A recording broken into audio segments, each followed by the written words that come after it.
Mas ficou uma segunda curiosidade, bem curiosidade mesmo. Cita-se normalmente um número ímpar, né, de participantes de um conselho. E você disse que tem de 9, hoje você tem 6. Me responde essa curiosidade minha aí. Não, na verdade, o voto de Minerva acabava caindo quando você tem 6 membros no presidente do conselho. O fato é o seguinte, isso é pouco relevante quando você tem 5 independentes. Isso é pouco relevante quando você tem 5 totalmente independentes, tá?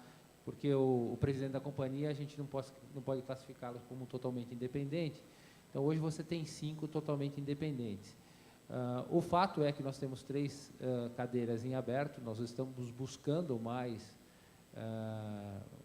pelo menos 2 membros, 1 ou 2 membros, não sei se nós vamos chegar em 9, mas a sensação que a gente tem pela experiência aqui que eu estou falando é, quando você tem 5 membros independentes, não faz diferença se é par ou é ímpar, tá? O independente, ele está comprometido no que é bom para o acionista. Ele está distante dele, porque o interesse econômico do independente, ele se distancia muito do não independente. E é isso que faz a diferença. Se ele é um profissional preparado, e no nosso caso a gente acha que os profissionais são preparados lá, ele está sempre pensando no que é bom para o acionista. Ele não vai ganhar mais ou menos se ele fizer aí uma ou outra decisão. Isso é relevante no nosso ambiente.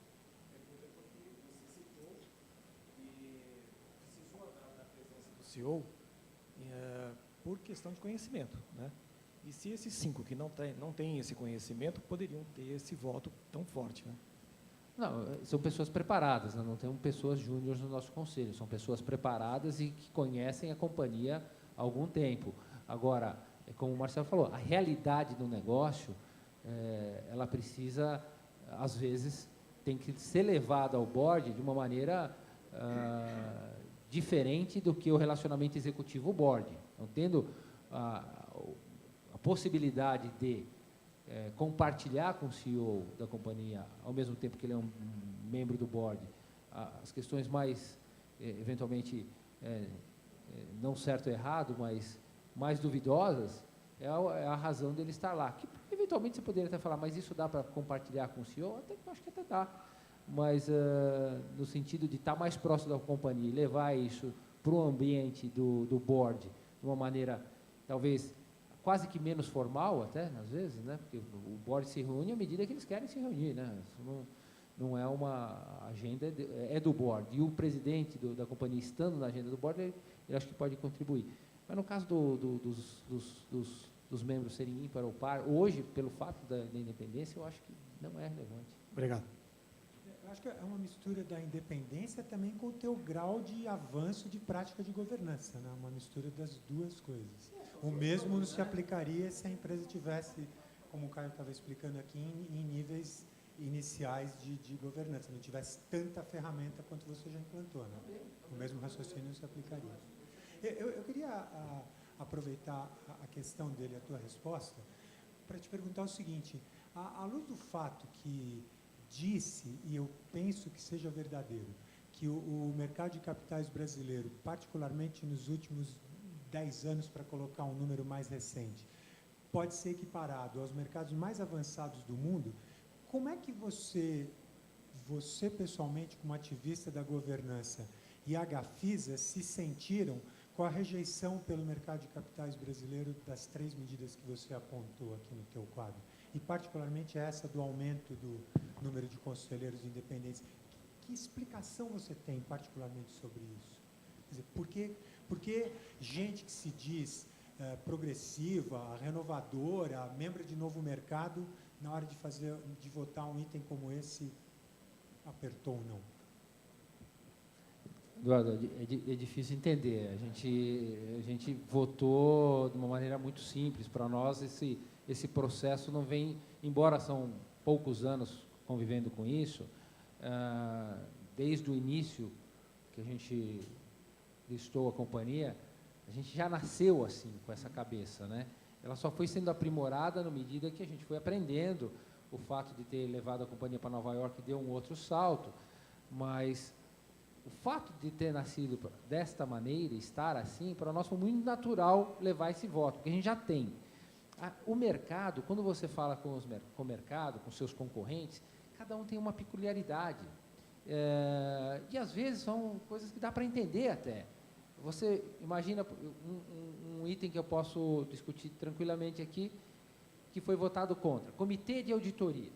Comitê de auditoria, ele é importante, ele é relevante, mas ele impõe algumas coisas, eventualmente, que é onerosa. Ela é onerosa. Por que eu tenho um comitê de auditoria? Porque eu sou Sarbanes-Oxley. Então, os membros têm que estar lá. Isso é oneroso. Quando você está... No seu caso, não só oneroso, como obrigatório. Não, oneroso, à medida que é obrigatório, é oneroso. Se você é oneroso e não obrigatório, você tende a não fazê-lo. Então, eu acho que algumas decisões ou situações foram votadas de forma desfavorável, ou pelo ônus que isso está sendo imposto, ou, aí sim, eventualmente, você pegar o caso dos 30%. O caso dos 30% é relevante, né? Acho que as empresas, a forma que elas são... Hoje, a verdade é o seguinte, eu acho que as empresas que votaram ou desfavorável, elas estão numa situação de empresa controlada. Esse que fez o voto foi a empresa que tem um controlador. Você tem no Brasil, não tem 10 empresas pulverizadas.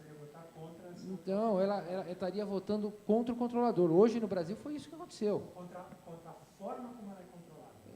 Exatamente, por um controlador que, eventualmente, tenha, não a maioria do capital, mas tem o controle da companhia, que é o caso de muitas companhias, mesmo no novo mercado. Tem o float, mas tem o controle.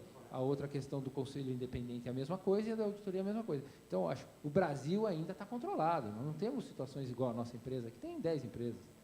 É essa a razão do voto. Você quer comentar? Essa questão, realmente, eu acho que há também, vamos dizer, uma resistência natural, e aí talvez até uma coisa do brasileiro mesmo, não mudar. Então, existia lá o contrato do novo mercado, se quer mudar, pode ser para... Eu acho que tem uma resistência natural. Eu acho que tem temas mais ou menos polêmicos aí nessa história. Claramente, alguns passos poderiam ter sido dados, mas eu concordo com o Duílio. A questão do controlador, o fato do Brasil ser ainda um país de companhias com controlador definido, o que não é... Isso não impõe uma dificuldade para esse tipo de mudança. Agora, é importante também falar isso. Eu acho que são estágios das companhias, mas também, novamente, eu acho que é uma daquelas pseudo-questões que eu estava colocando. Eu acho que as companhias têm diferentes histórias, os grupos têm diferentes histórias, grupos com controlador bem definido, mas que sejam bons controladores para a companhia, é muito bom ser sócios desse tipo de empresa também, porque em diversos momentos a figura do controlador é uma figura que dá estabilidade, etc, etc. Obviamente a empresa tem que lutar pela sua perenidade e tem que pensar sempre nas questões de sucessão, que muitos problemas surgem exatamente nesse momento, mas eu entendo que a questão do controlador também são eu acho que são modelos de organização de controle com o qual a gente ainda vai conviver certamente por décadas, né? Então, e eu acho que enquanto tiver esse tipo de coisa, realmente essas mudanças um pouco mais, assim, elas vão ser olhadas sempre com muita cautela, né? Um outro ponto interessante é a questão dos conselheiros, 30%, eu acho que teria sido uma boa oportunidade a gente ter avançado, né? Numa companhia de capital pulverizado, praticamente o conselho todo ele vai ser um conselho de membros independentes por definição, porque exatamente você não tem a representatividade de acionista para... Agora, até mesmo isso eu também coloco, e aí, enfim, estamos aqui num papo super livre,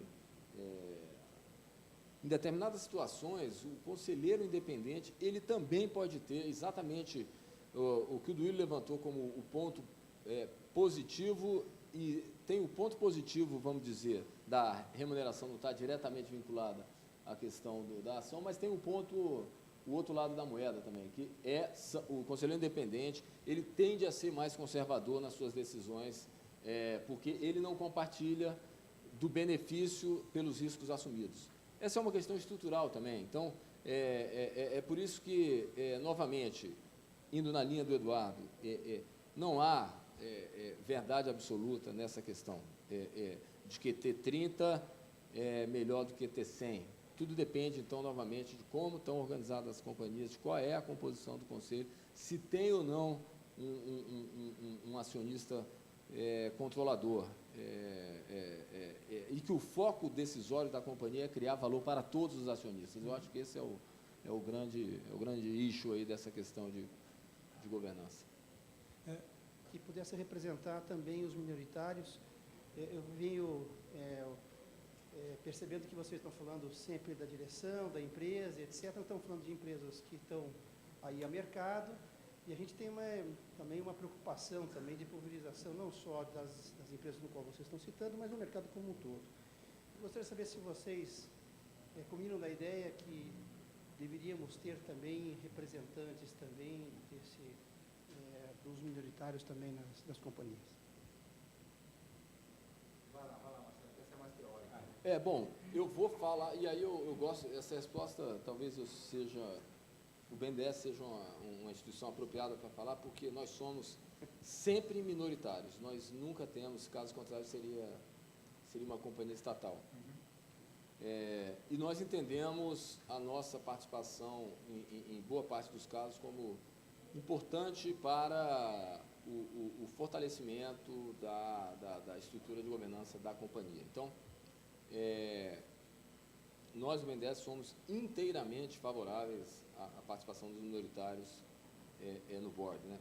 Eu acho só que tem que ter a única ressalva que eu faço é o seguinte: há que se ter efetiva representatividade para que isso aconteça, ou seja, é necessário que haja um grupo com a quantidade mínima de ações que efetivamente seja um grupo que tenha legitimidade para estar lá e porque o principal é estar com o interesse alinhado de que a sua participação no board ela existe para criar valor para a companhia e não com eventual outro interesse qualquer. O exemplo extremo disso seria o cara ter uma ação e querer pleitear uma vaga no board. Então, certamente ele não entraria com o interesse alinhado em criar valor para todas as ações menos uma da companhia, uma que ele pertenceria, né?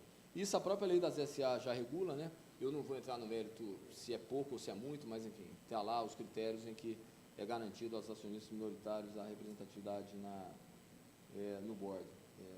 Mas, obviamente, isso talvez eu nem tenha falado, porque é tão premente, tão óbvio para nós, BNDES, que eu até tenho esquecido de falar. Valeu a provocação.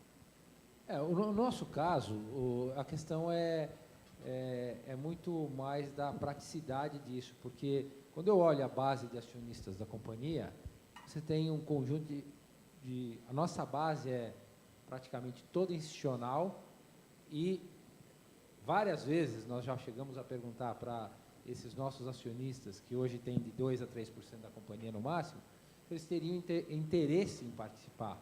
E, no geral, não tem. Essa é a resposta. Se você perguntar para todos os investidores institucionais hoje, eles não têm interesse, não têm mandato, não querem ter, eles querem estar distante do processo decisório da companhia. Essa é a nossa base de acionistas. O que o Marcelo falou é verdade. Você não pode ter... às vezes você tem... A minha preocupação como executivo da companhia é você ter uma situação parecida com essa que ele falou, de uma representatividade ínfima, e, de repente, você tem um incendiário ali dentro, né? Isso pode acontecer com interesses que você não enxerga no primeiro momento. Então, isso é preocupante. O fato é, na prática, no nosso caso, a gente conhece praticamente a base inteira, são institucionais e não querem participar. Essa é a realidade. Eu não tenho nenhum acionista com 10% hoje. Acreditam na gestão. Espero que sim, né? É isso aí. Pelo menos é isso que eles sinalizam. Né?